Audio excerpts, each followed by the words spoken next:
రామేశ్వరం పోయినా శనేశ్వరం పోయిందో లేదో తెలియదు కానీ లండన్ దాకా పోయినా కానీ పార్టీ పంచాదులు పదవి గండాలు తప్పలేవు పొరి సీఎం సార్కు.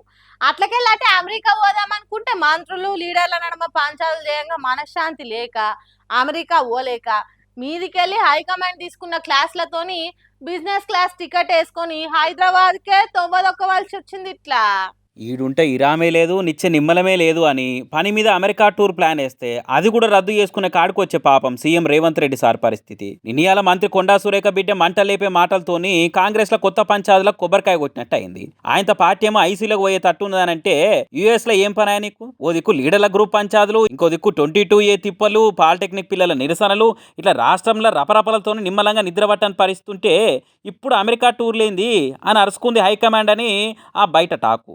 తెలంగాణ కాంగ్రెస్ లో కాన్వాయ్ తీరు వరుస పెట్టి వస్తున్న కొట్లాటలతోని పార్టీ ఇజ్జత్కు పాడగట్టినట్టు అవుతుంటే ఈ టైంలో అమెరికా టూర్ లేదని రేవంత్ రెడ్డికి హైకమాండ్ హారతొక్కటి ఎక్కుట అచ్చింతలేసి మస్తుగానే మందలిచ్చిందని ఢిల్లీకి వెళ్ళి చెవులు గిల్లు అనే తీరు వార్తలు వైరల్ అవుతున్నాయి. అందుకే ఇప్పుడు లండన్ టూర్లో ఉన్న రేవంత్ రెడ్డి అట్లకెళ్ళి అమెరికా పోకుండా టూర్ నడిమిట్లనే క్యాన్సిల్ చేసుకొని బట్టలు చదువుకొని ఆగస్టు 23కే హైదరాబాద్కు రిటర్న్ వస్తున్నది. సీఎం రేవంత్ రెడ్డి అమెరికా పర్యటనకి సెంట్రల్ సర్కార్ పర్మిషన్ లేదని లీకులు ఇస్తున్నా గానీ సార్ ఒక్కడే రిటర్న్ వస్తుంటే ఆఫీసర్లు మాత్రం ఆనే ఉంటున్నారు తెలిసే వరకలా తీరొక్క డౌట్లకు కాటన్ పర్దాలు వేసినాయిగా.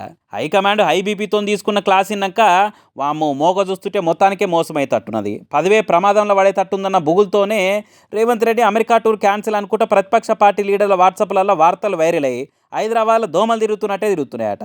ఇంత కథ అవుతుండే వరకల్నే రేవంత్ రెడ్డి టీం ఉండి అమెరికా టూర్ రద్దుకు అసలు ముచ్చట్లను అసుంట పెట్టి సెంటర్ సర్కార్ పర్మిషన్ లేదు అనుకుంటా ప్రసారం చేసే పని నెత్తికెత్తుకుందని గంపగుత్తగా నేను వస్తున్నాయి గాసిప్పులు.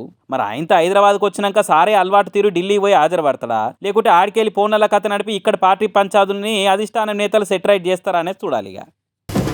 శత్రువులు ఎక్కడో ఉండరు, చెల్లెళ్ళు కూతుల రూపంలో మన చుట్టూ పొడతనే తిరుగుతారు అనేది పాత డైలాగు. శత్రువులు కడుపులో పుట్టిన కొడుకు రూపంలో కూడా ఉంటారు అనేది కొత్త డైలాగు. ఆగో ఆ డైలాగ్ కు పర్ఫెక్ట్ ఎగ్జాంపుల్ అంటే ఈ బుడ్డోడే. ఏంది తమ్ముడు ఏం చిన్న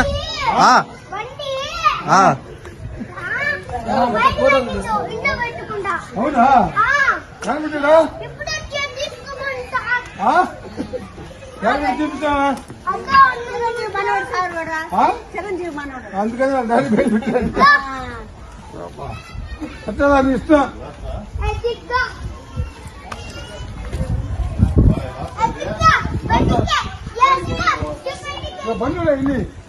ఓ సారు పోలీస్ సారు రాండ్రి సార్ రాండ్రి, మన ఆయన బండి ఇంట్లోనే దాచిపెట్టిండు, నేను చూపెడతా కదా నా సోపత్ రాండ్రి అని సీదా అయ్యా సీక్రెట్ అంతా బట్ట బయలు చేసిండి పొట్టోడు. అసలు మ్యాటర్ ఏందంటే అనంత సాగరంలో పోలీసులు కార్డన్ సెర్చ్ చేస్తురట. ఇక అదే టైంలో సురేంద్ర అనేట ఆయన బండి కాగితాలు సక్కా లేవని ఆయనతో పోలీసులు చెక్ చేస్తే బండిని నన్ను తీసుకుపోయి స్టేషన్ లేస్తారని భయపడి సాటుకి ఎవ్వలకు కనబడిన జాగల దాచిపెట్టిండు. ఇక పోలీసులు కూడా తన బండి లేదని వెళ్ళిపోతుంటే ఈ సురేంద్రల కొడుకు ఆయాసం రాంగా ఓ 50 మీటర్లు ఉరికి దమ్ము కూడా తీసుకోకుండా సార్ బండి ఉంది సార్, ఏడికోలే మన ఆయన బండిని ఎవ్వరికి తెలియకుండా దాచిపెట్టండి సార్, రర్రి నేను దొలకపోతా అని బండి దాచిపెట్టిన కాడికి పోలీసు వాళ్ళని దొలకపోయి అలా నాయన భాగవతం అంతా బయట పెట్టి ఇజ్జత్ తీసి అంగట్లేసిండు. ఇదంతా చూసిన చుట్టుపొడుతోలు సోషల్ మీడియా జనాలు ఆ చిన్నోడి అమాయకత్వాన్ని చూసి మస్తుగా నవ్వుకుర్రు.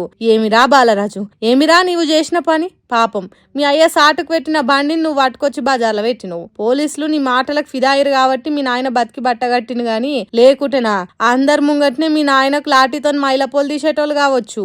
అమ్మో ఇది చూసినాక ఇక పిల్లల ముంగట ఏ దాచి పెట్టొద్దు, పొరపాటున కూడా దొంగతనం చేయొద్దు. ఇప్పటి పిల్లలు పిడుగులు కాదు కదా, కోతులు కొండెంగలు, ఎంత జాగ్రత్త ఉంటే అంత మంచిది. లేకుంటేనా ఇట్లనే అవుతుంది కథ అని కామెంట్లు చేసి నవ్వుకుంటారు నెట్ జనాలు ఇది చూసినాక.